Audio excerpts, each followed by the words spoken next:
Okay, so I'm officially recording it now. Yes, so this whole training came about through me reading The Power of Now, amazing book. If you've not got it, go for it. And I think you could probably get it on Kindle for free as well. And about one of the most common things that people said in when I put the questionnaires out, it was a week ago now, and I had about 40 people, which blew my socks off because it was just incredible. It was about being in the now.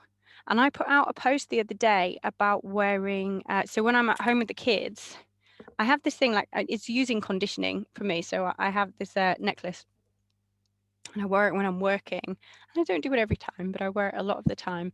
And it's my signal to myself of, you are work, Laura, now. Not that this feels like work, but like I'm not worrying about dishes. I'm not worrying about the shopping. The mental load is officially gone. And this is it, like, get your head down and do the after stuff.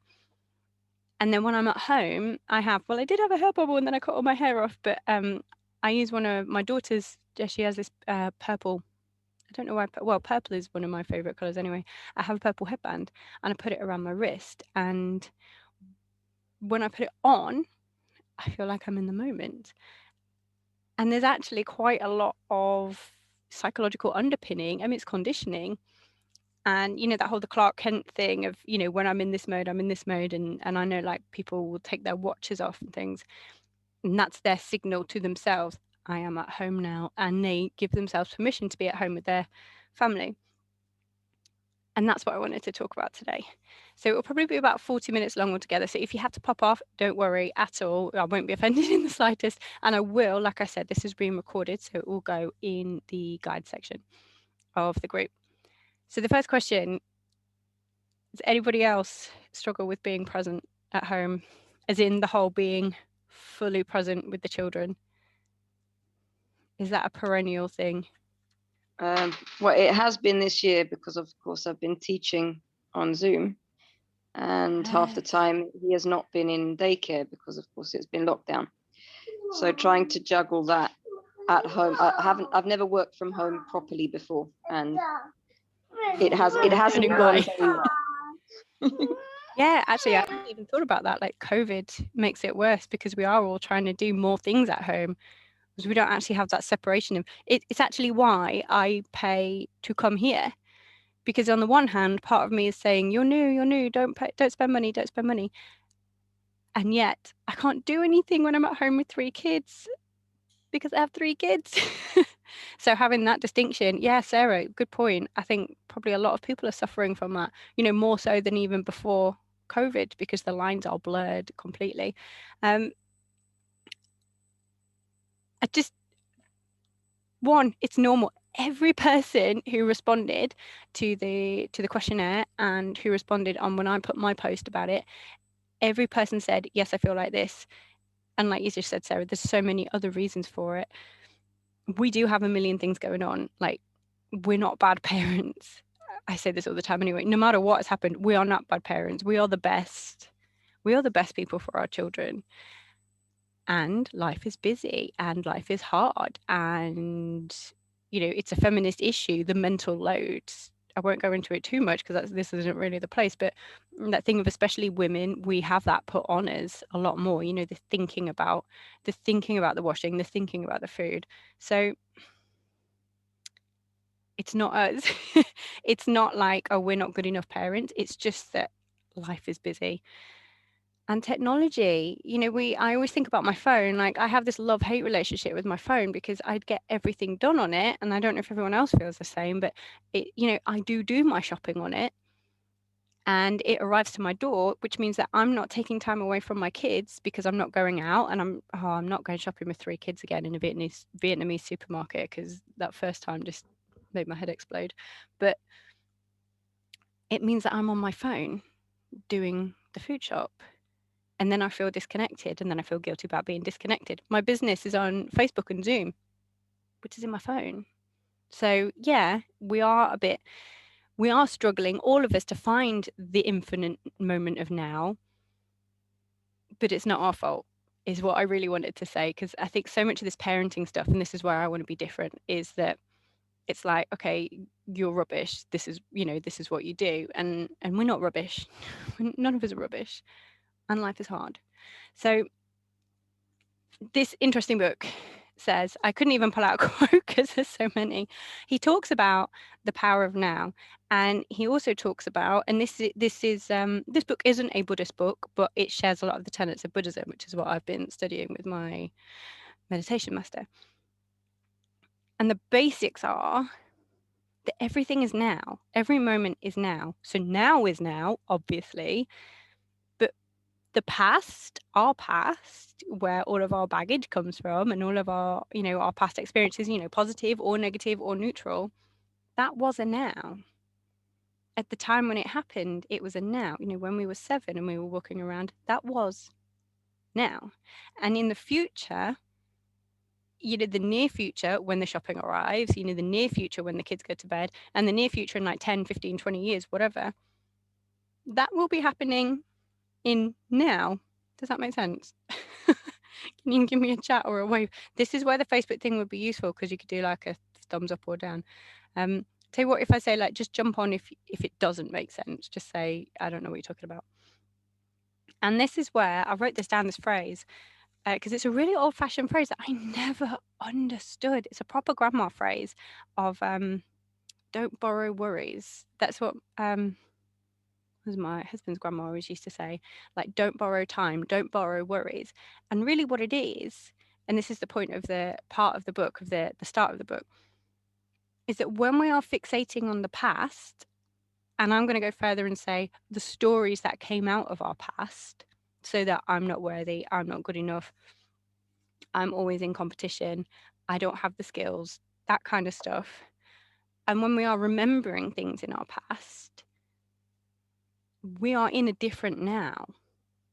I know it's a bit of a brain melt, but when you think about it, it is really interesting, because what we're doing is we are wasting our present now. And this really is, I finally understand why everyone's banging on about mindfulness, because I get it now.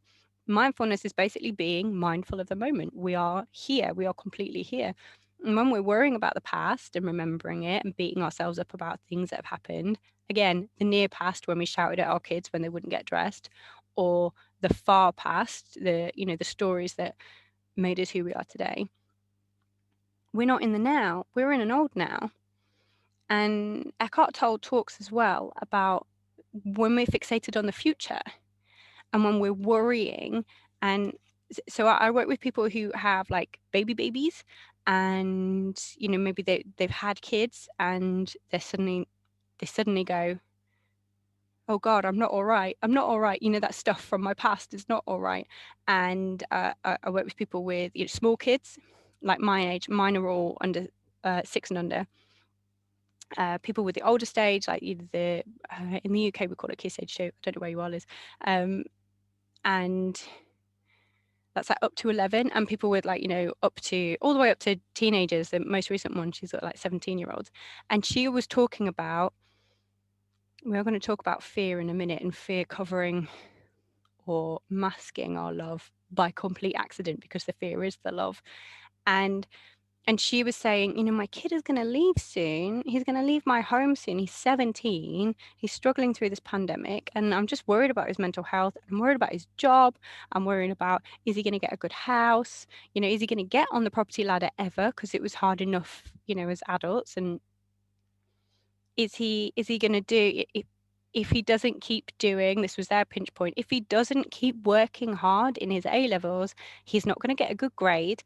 And therefore I have to make him, now we see where it goes, fear that feels a bit like control. I have to make him do his work because I'm fearful for the future. And interestingly, Eckhart Tolle calls this, in the Power of Now, he calls this remembering the future.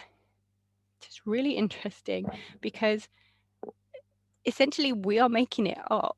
I mean, these are legitimate fears, and we are totally within our rights to have fears. I worry about my kids growing up in a pandemic. I occasionally have massive wobbles about home educating, am I doing the right thing? And then 2 days later, I know I'm doing the right thing. And then, this is how it is. And I know people with kids at school do that. Every parent does it. So yeah, that it's that thing of when we are fixating on the future, we are in that now. Our head has left our body, not literally, obviously. Our mind is projecting into the future and worrying about it. So we have lost the infinite now. So past is different nows, future's different nows, but we need to be in the now, because actually we don't really get any benefit from doing that. There's some sensible things like, planning your holiday and having a 5-year vague plan and things, but that's not really what I'm talking about. I'm talking about the worrying that we all do.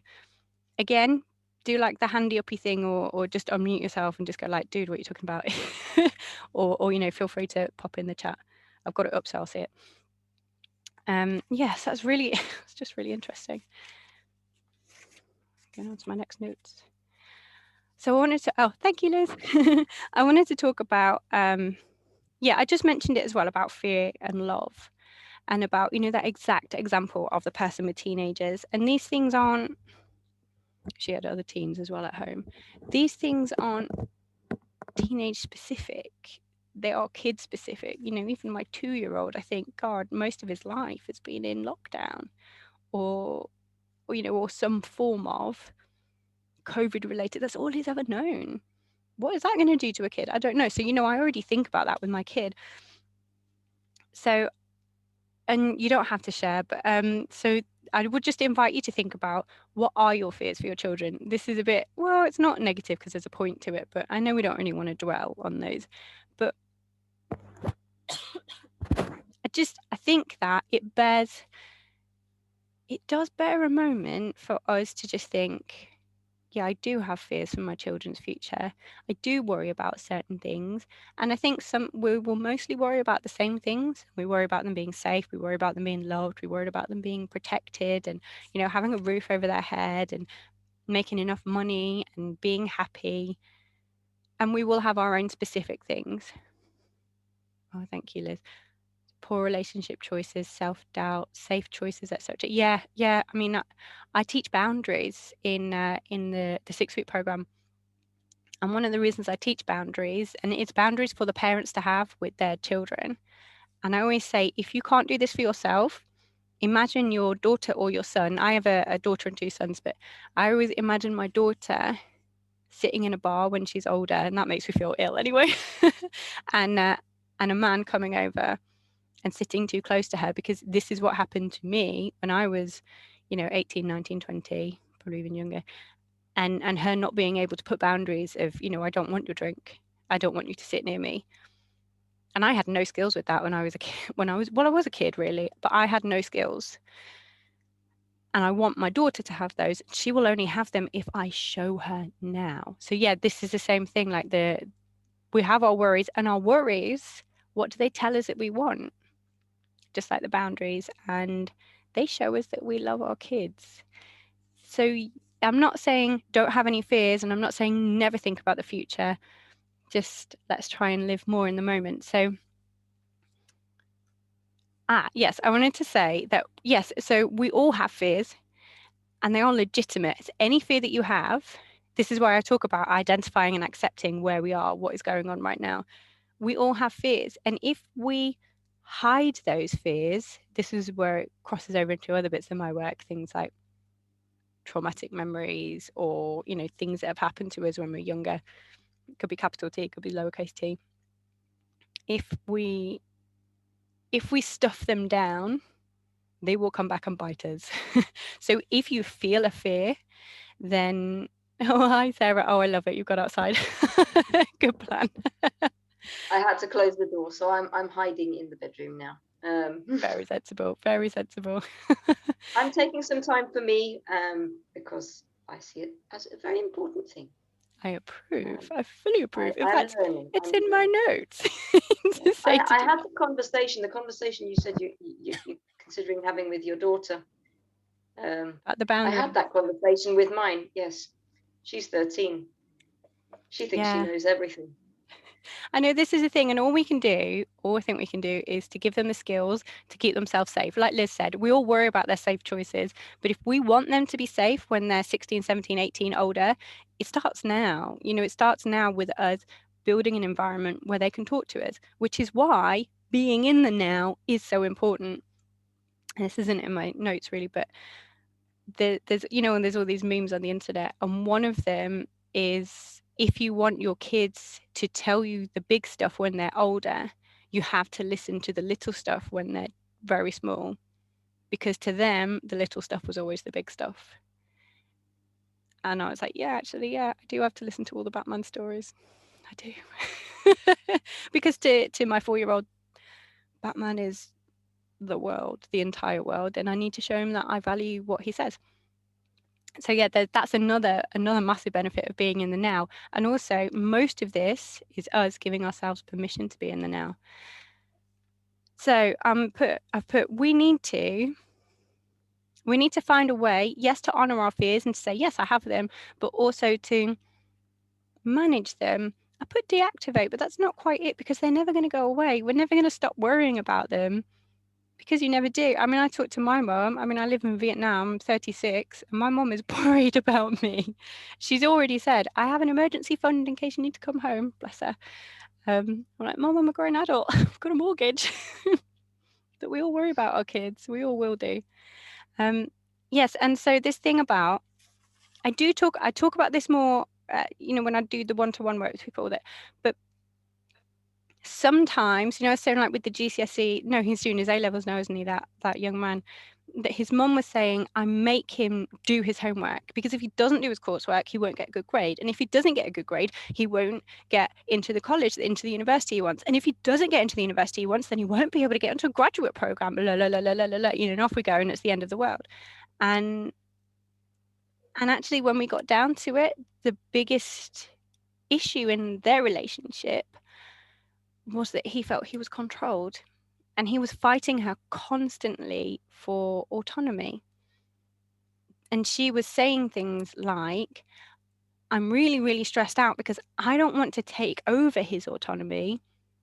And I do trust him and I do believe in him, but I'm so scared about his future that I feel that I have to take over in this instant. And of course, this is the thing that was the very thing which was her love, or her fear because of her love, that was causing the problem in their relationship. And yeah, again, we talk about ways of overcoming it, but I just, for now, just want you to think, so I'm not completely bombarding you, does that ever happen? And you don't have to share by any means. Even if you've got small kids, because I know sometimes I do it too. And really, all in the initial stages, all you need to do is just be aware. And just occasionally catch yourself. If you catch yourself going like, just do it. We're going to be late. You must put your shoes on right this second. And just stop yourself and think, is this alleviation of my fear, for us to get to nursery on time and not late again or whatever, or, to get to school, or to, sometimes they have to just put their shoes on because you're going to get a train and the train will go and then the whole day is going to be a mess. Or, you need to get a flight and they have to all be ready. And sometimes it doesn't matter. And it's our I screwed fear. up today on just this point. I made a right pig's ear of it with my son. Do you know what, For Sarah? Liz, Well done, because this is how we learn. no, no, but I knew I was doing it and I did it anyway. We didn't have to take the route home that I chose. But given his diagnosis, he's been diagnosed as on the autistic spectrum in the past week. I thought, right, let's try and help him out and change the route. Yeah, not a good idea. He likes likes the route, and so he had a major meltdown. Before he had the major meltdown, he decided he was going to run in the opposite direction. And I could have just said, well, let's just go with it. It doesn't actually matter if we take the extra 50 meters, because it's just 50 meters if we go in the opposite direction. But I didn't, because I was considering my worries for what happens if he's not ready for mainstream school when he's 7, because we've already put back the entrance to mainstream Yes, and we go school. off into the future, don't we, in our heads? So that's exactly what I did, and I messed it up big style. So I ended up having to carry 20 kilos oh my gosh, all the way home, screaming the place down. You could hear him on the other side of the country, Oh gosh, and Sarah. just like bury myself now. Why did I do that? And why am I still doing that? I But could do you just know what, put him down Sarah? and let him This go is the his way, conscious and I parenting didn't. thing. Conscious parenting isn't about getting it right all the time. It's really not. I I get it wrong all the time, and I did actually once. I had a bit of a sob. So Liz, Sarah knows my husband, from like a billion years ago, 17 years in fact, and um, and I actually said to him the other Still can't day, believe it's been that long. no, me neither, it's scary. So old. Um, I did, a similar thing where I got really, really cross because they weren't getting out the swimming pool, and I got really angry. Oh, Liz, hi, Liz. I hadn't twigged it was you. I was like, which Liz is it? Oh, and it's Hi. like 7 in the morning. Hello. It's like 7 in the morning, but I just wanted to show you guys for a second to appreciate from Yeah, your world in do. Vietnam. Can you see what's happening outside? It's It's snowing. cold. It's snowing. What? I miss snow. My kids have decided the next adventure is either going to be Australia or the North Pole. Fair. But I also wanted to just say that, like, I have these moments every 5 freaking seconds. I swear to God. And I'm trying really hard to, like, say to my kids things like, oh, I don't have to have this fight with you, do I? Or Yeah. like, we don't have to have this fight. But the number of times that they're like, oh, yeah, we do. We're doing this is really hard. But So, these things take a long time. They do take a long time. And like you said, you are the leader. And it is the leader who says, like, not as in like the boss, not as in super duper in charge, like dictator, it's not the same, but as in a leader in the family who can say, I don't think we need to have this fight. This is exactly, it's like an amalgamation of what you two just said. That I was at the pool and I was basically, shall we say, not being my best self. And then I suddenly had this moment and I was like, where are we going? Not getting on a plane, not getting on a train. We were literally going upstairs to our apartment because it's going to be dinner time soon. What happens if dinner's 10 minutes late? And I think I was leaning into control because I was worried. I was like off in the future now because I was like, we have to get up, we have to eat dinner. They have to be washed and they have to have dinner and then they have to get ready for bed. And if they don't go to bed, if we don't miss our window with our youngest one, game over. It's like 7 o'clock or 9 o'clock. There's no in betweens. And I was off in this little world, and it basically caused a whole load of conflict. And I said to John, like, I don't know if I could do my job because, I just shouted at my kids and then had to apologize to my kids. And he was like, this is the job. This is the life. This is being a parent. And it is categorically not about being right and getting it right every time. It's about how we interact with our kids. And when we do that thing, when we fixate on the like, oh no, I did it wrong. And obviously we do reflect. It's not quite the same as reflect and playing it over and beating ourselves up. We go back to an old now. We go and borrow past nows and it doesn't help us. So reflecting helps us move on. Like you said, Sarah, like tomorrow, if you try and do the same time, it's Saturday, but Monday, if you try and do the same thing and he doesn't want it, then you have learned from this experience. And you have done well and you have taught him well because you've taught him that you can come back from not doing it right. Yeah, but by the same token, I also have the worry of, okay, so I'm putting him in control. When am I allowed to take control? So if I know that I need to get to work on time, if I need to get to work on time, or I need to get back for something else, I'm still going to have to weigh that all right, provided that it's not particularly important for me to get back, then I know that I need to shut up and just let him get on with it and let him lead because it's okay and nothing happened. But sometimes he doesn't understand that we really do need to be somewhere now. So I'm happy for him to go to his daycare in his pajamas because I'm not going to have a fight with him about it. Yeah, I will look like a complete idiot as far as the people in charge are concerned, but I'm not prepared to have a fight over it. Yeah. But these are things that, okay, I can bend on that. But there are other things that he's going to have a complete meltdown over because I cannot bend on them because my hands are tied. Yeah. And I'm going to feel guilty about that as well. We're getting on a plane on Monday. And I know, sorry. But it's an internal flight. And like we have to be at the airport at a certain time. We have to be at the plane at a certain time. But because this is my belief, And this is what I teach people, like, because in the times when it doesn't matter, I can say, actually, do you know, we don't have to be doing this right now. Oh, this is going to run in 10 minutes. Yeah, because we don't have to do it right now. We, why don't you stay for another 5 minutes? Like you said, Sarah, give him the leeway. And then on the times when we do need it, so this does take a while to bed in, on the times when we do need it and we say, do you know, the train will go at 10 o'clock. And if we're not on it, the train will still go. I think that they trust us more because they know that we're not controlling, they buy in more. Sarah, you're going to get a lot more support now you've got a diagnosis. So I you will hope get so.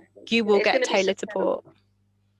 It's going to be September, but yeah, I didn't have labeling these is things with difficult. my daughter, so I know that I shouldn't be, but I am comparing. I can't help it. You'd explain it to her once, she'd get it. You explain it to him, and he'll have a laugh at me. He'll do exactly the opposite of what I need him to do. You've got two other women here doing the right smiles. Sometimes I can go with it. Sometimes I just oh, please, I want to hide. I'm hiding in the bedroom at the moment because I need a little bit of space. So it's wonderful that I've got you guys over here and I'm listening and I'm learning. But to be honest, I'm also escaping just for a little bit of time to myself so that I'm not. I did that yesterday. I went out for a walk at bedtime and I left John doing a solo bedtime and he looked at me and said, I think you need to go and do some yoga. And off I went. He was correct. It says that we've got 8 minutes and then it will cut us off. So if it cuts off, just come straight into the same room because I'll just open it again. It should work. If not, no, it should work. I should be able to. If not, I'll put in the group. Yeah, because I've scheduled it. But if not in the group, I'll just put the new details. I'll private message you both as well. So that thing about, is this is exactly what we're talking about. Is this my fear making me slip into control? All you need to do is be aware of it, because as soon as you're aware of it, you can make the choice of, yeah, actually, no, we have to be on this flight. Otherwise, this is not the time for me to say, yeah, go off and investigate worms and snails. This literally happened to me today. This is There's not nothing the wrong time with to do that. snails. Steve Jones made a life's work of it. Nothing wrong with snails. Yes, but he didn't have a taxi waiting for him. Although I made the choice in the end that it was just a taxi, and that's fine. However, when we're going to the airport, there's no looking at snails. And, this is the thing, is once we're aware of it and we're just thinking, okay, am I off in the future of, fears and I need to slip into control? Do I legit need to take control here? Or is this one where I let it go? And if I've misjudged it, no, not misjudged it. If I have done that and I want to change my mind, do you know I can? Because in changing our minds, hello, lovely, in changing our minds and saying to the children, do you know, I don't think we need to have this fight. Because actually in this time, it doesn't matter if we're 5 minutes late to meet someone at the park. I'll just text them. They learn from us that they can come back when they have a meltdown or say something that they wish they hadn't said. And they will only learn that from seeing us do that. So actually, it's kind of a good thing. That's why I was like, yes, Sarah, you made a mistake. Woo! And that is the unschooler in me. But this is how we learn. And it's also, more importantly, it's how they learn. And of course, it might not be exactly how your son learns, but you will be getting support because the diagnosis will open doors for you. Also, I'm going to ring you anyway. Also a fear. It's also, I'm scared about that too, obviously. Yeah, me and John said we'll call you because I have a friend who works in a special school with autistic children, and we have loads of resources between us that we'll send to you. Sorry, Liz. Sarah and I have known each other for 18 years now. 18. So this is it. Funny thing is, but you don't have any grey hair, and I do. Oh no, I had it dyed. That's why. So interestingly, you said, Sarah, I'm having a bit of an escape because this is how we can do it. This is how we show up and be those people who can be honest with ourselves and take what me and Liz call, I love this as a Liz line, the radical responsibility of of saying, oh, I slipped into control there. Oh no, it doesn't really need it. Okay. Kids, I don't think we need to have this fight. Let's do something different. this is radical responsibility. But you can't do that, or well, you can, but it's harder if you're completely knackered. You can't do it if you haven't had any time to yourself forever. You can't do it if you are not feeling good and strong in yourself, which is why we have to invest in ourselves. If we want to be in the now, we have to be strong. And I know I talk about her all the time, and I also use this analogy all the time. The Dr. Shafali, she's a Sarah. If you don't know her, she's a writer about conscious parenting. She coined the term conscious parenting. She's a bit of my shiro. She's from Asia, isn't she? She's from Asia somewhere, I think. Yeah, I think she's Indian, but she lives in America. Oh, she's amazing. And so she's experiencing different oh, styles. Yeah. Well, she talks about her parenting. triggers being like social conditioning as an Indian girl, and how she was always taught to be compliant. And then when she There's became a great Indian comedian out there. I don't know if you've seen it. I'm sorry I'm interrupting. I go off a tangent every now and again. She's hilarious. She talks about what is acceptable in the Indian community. This kind of thing is illegal in the UK. I should, because that sounds really similar to the Shafali stuff, where she's like, you know, I was taught always to be a people pleaser, and then I had children. Well, she had a daughter, and she really struggled with boundaries and would always just roll over immediately. Because said her daughter would be like, "Mummy, I want it, I want it, I want it," and she'd go, "No, no, no, yeah, okay then." And then when she got down to it, she had to unpick her conditioning. It's really interesting. So things like that. Well, it is exactly things like that, like going in and doing like the self-healing of where we realize, why do I feel the need to be in control all the time? Where is it coming from? Or why do I feel the need to plan everything around me? And actually quite a lot of it comes down to our personal triggers from how we grew up, which I'm not going to get into today, but just that we need to be aware of that ultimately it's the state that we are in on a day-to-day basis and how well we look after ourselves, which is going to allow us to be in the now. And that means that we do need to look after ourselves really well, as in like we need to make it our life's work is to look after ourselves, because we can't be there for our kids when they're kicking off, or, you know, when they're having a meltdown because they can't cope with going down that path, or when they're going through a difficult time. We can't be there for them in the way that they need as this is what Dr. Shafali calls it, the emotional dumpster. We can't do that if we're not strong. And when we get to the point where we're shouting or controlling or feeling a bit like passive aggressive or just like, it's not about judging ourselves. It's about saying, okay, this is telling me something, like my feelings and my behavior, or, you know, what just happened. It's telling me something, and it's telling me I need to look after myself.